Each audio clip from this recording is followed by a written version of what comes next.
One beautiful day, a girl named Alice took a walk outside with her older sister. When they reached a riverbank, Alice climbed to a high tree branch and settled into a comfortable spot. Her sister sat on the ground and started reading out loud from a history book.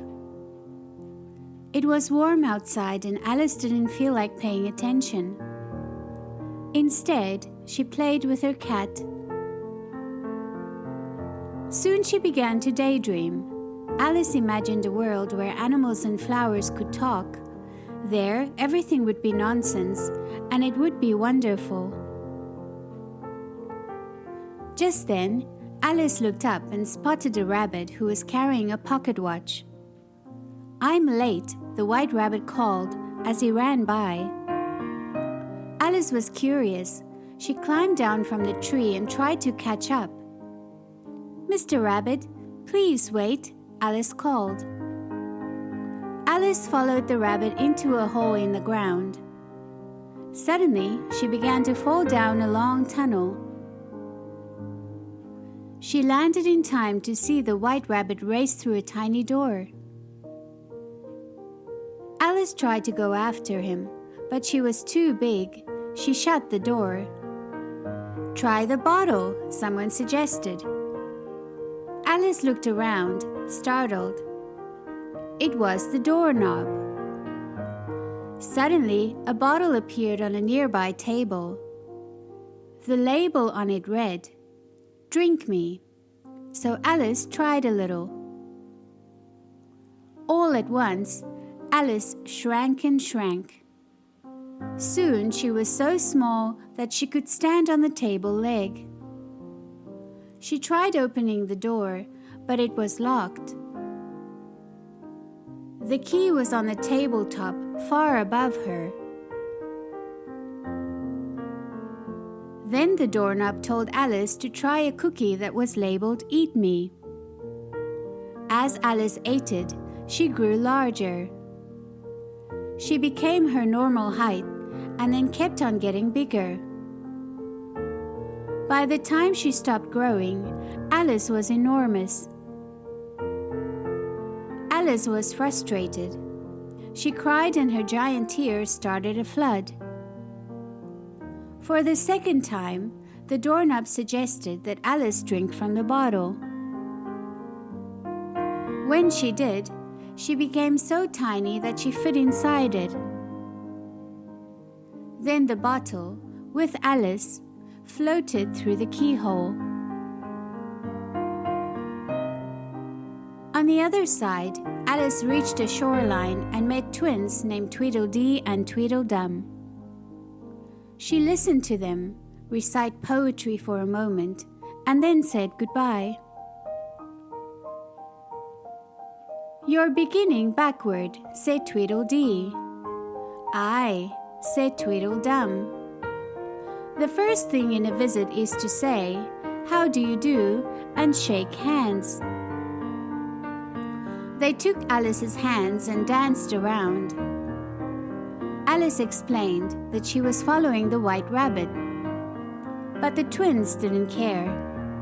They began to tell her a story. Alice wanted to be polite, so she listened. After the twins finished their tale, they still didn't give her a chance to speak. They just wanted to keep on talking to each other, so Alice left. At last, Alice spotted the white rabbit in the yard of his cottage. He was worried because he couldn't find his white gloves. "I'm late," he exclaimed to Alice. She offered to help, and the two went to search inside the house. While outside, Alice took a bite of some food labeled "Eat Me." She immediately grew into a giant, and her long arms and legs crashed through the cottage's windows and doors. The white rabbit panicked.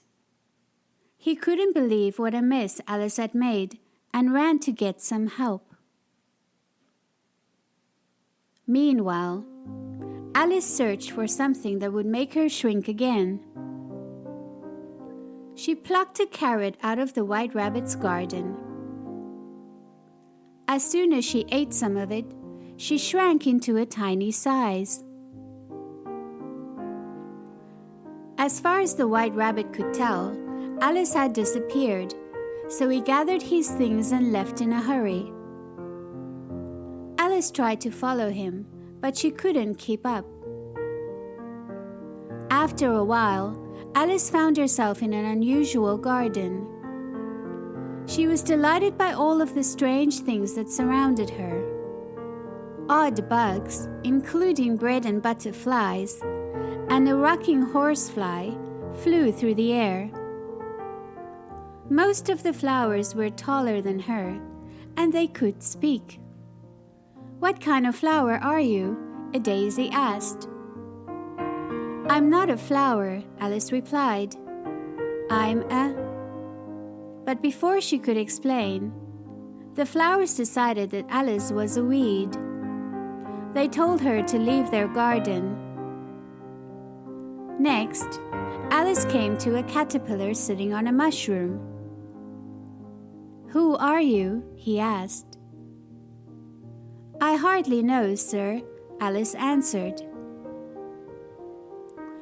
The caterpillar told Alice that eating some of the mushroom would help her. "One side will make you grow taller, and the other side will make you grow shorter," he said. "Which is which?" Alice wondered aloud. She broke off a piece from each side. Alice took a bite of one side and shot up taller than the trees. She even scared a bird that was nesting on a high branch. Alice began to understand how she could use the mushroom to control her height. She took small bites of the other side. Each time, she shrunk a bit more, until she reached her regular size. Finally, she was back to normal. Alice wandered back through the forest in search of the White Rabbit. Then she saw a cat appear in a tree. He introduced himself as the Cheshire Cat. "Which way should I go?" Alice asked. "That depends on where you want to go," the Cheshire Cat said. "However, if I were looking for a white rabbit, I'd ask the Mad Hatter." "But I don't want to meet mad people," Alice said. "Oh, you can't help that. Most everyone's mad here," the Cheshire Cat replied and then disappeared. Alice still didn't like the idea, but she did want to find the White Rabbit. So she walked along the path to the Mad Hatter. Alice came to a strange tea party. The Mad Hatter and March Hare were celebrating their unbirthdays. They invited Alice to tea.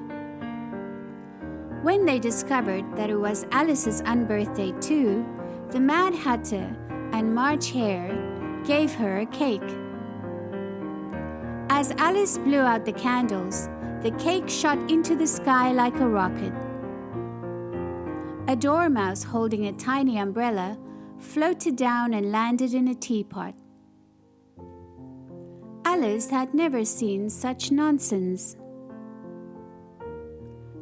Alice was just about to leave the party. Then, to her surprise, the White Rabbit ran by. He looked at his watch and cried, "I'm late." After that, he ran off. Alice followed the White Rabbit, but she lost sight of him. Just as she started to lose hope, the Cheshire Cat reappeared. He showed Alice a shortcut, and she entered a fancy garden. There, she watched some playing cards paint white roses red. Suddenly, the White Rabbit ran into the garden. He was there to announce the Queen of Hearts. When the Queen saw that some of the roses were still white, she was furious. "Off with their heads," she shouted, pointing at the poor playing cards. Then the Queen of Hearts challenged Alice to an odd game of croquet, using roly-poly hedgehogs as the balls and flamingos for the mallets. The Queen began to win, but only because she cheated. The Cheshire Cat suddenly reappeared. Alice spoke to the cat, but he hid himself from the Queen of Hearts. The Queen thought Alice was teasing her and cried, "Off with her head!" Alice started to run, but the Queen and her guards chased after her. Alice ran until she reached the talking doorknob once more. "I simply must get out," she pleaded. "But you are outside," the doorknob said. "See for yourself." Alice peered through the keyhole and saw herself sitting in the tree with her cat. She realized that she was in a dream, and she wished that she would wake up. Sure enough, when Alice awoke, she was back in the tree. It was a lovely afternoon, and there wasn't a bit of nonsense. That was just fine with Alice. The end.